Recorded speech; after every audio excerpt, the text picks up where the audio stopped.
नमस्कार मंडळी, कसे आहात तुम्ही सर्व? तर काल आम्ही गेलो होतो नाशिकला.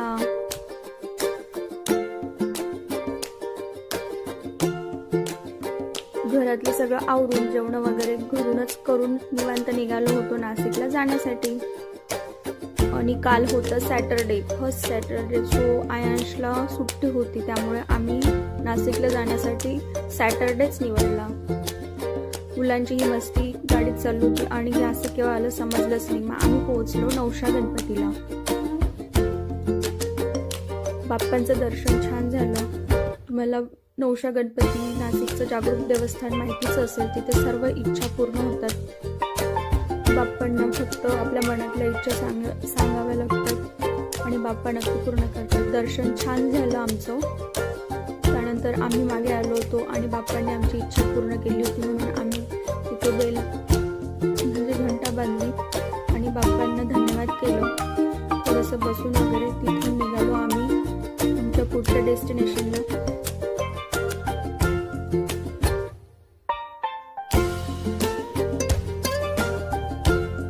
आणि आम्ही आता आलो शोरेच्या दाताचे रूट करायला किड्स डेंटल क्लिनिकला.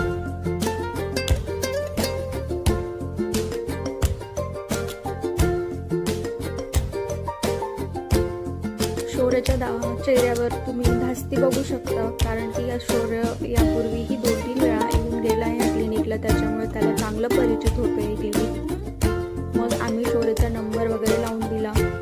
त्यानंतर त्याचं रडणं चालू झालं. तो रडता रडता खेळणं देखील चालू झालं आणि मग त्याचं आम्ही रूट कॅनल वगैरे करून घेतलं डॉक्टरांकडनं आणि मग निघालो तिथून आमच्या तिसऱ्या डेस्टिनेशनवर.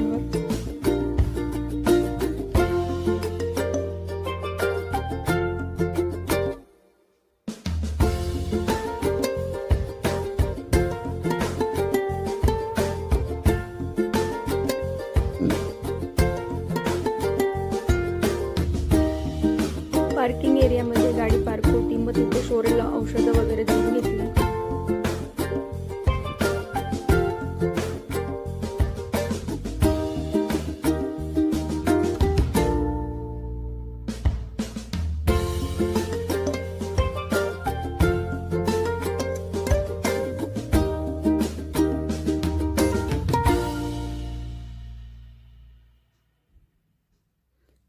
आणि आता आम्ही आलो झुडिओमध्ये शॉपिंग करायला. झुडिओचं नाव खूप वेळा ऐकलं होतं, यूट्यूबला पण बघितलं होतं, बऱ्याच जणांनी ब्लॉग टाकले. तर कधीची इच्छा होती इथे येण्याचे. डीमार्टला वगैरे जाणं होत राहतं, पण झुडिओ हाच पहिला एक्सपिरियन्स होता. बाकीच्या गोष्टी सोडल्या तर क्लॉथ वगैरे छान क्वालिटीचे भेटतात इथे. मुलांची मस्ती इथेही चालूच होती. शौर्याकडे बघून वाटत सुद्धा नव्हतं की याचे रूट कॅनल झाले ते.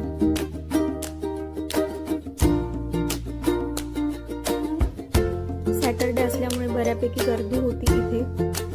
आणि मग आम्ही शॉपिंग करून घेतली इथे.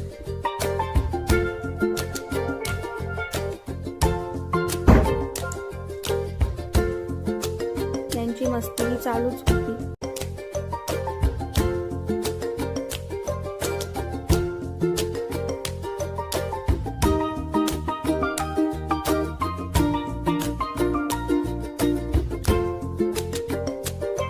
जुडिओमध्ये शॉपिंग झाल्यानंतर मग आम्ही निघालो आमच्या चौथ्या डेस्टिनेशनकडे.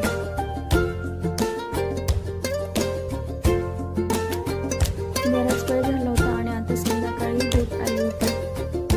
आम्ही पोहोचलो आता निधींकडे.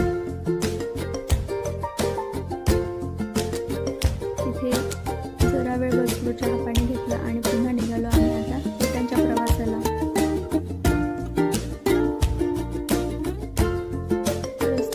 बरीचशी रस्त्याची कामे चालू होती आणि आम्ही थांबलो आता गोदावरीला, गंगावरी हॉटेलला. तिथे जेवणाचं पार्सल घेऊन घेतलं, कारण की वेळ खूप झाला होता. गणपती बाप्पांचं गाडीचं दर्शन घेतलं आणि आता फायनली आम्ही पोहोचलो घरी.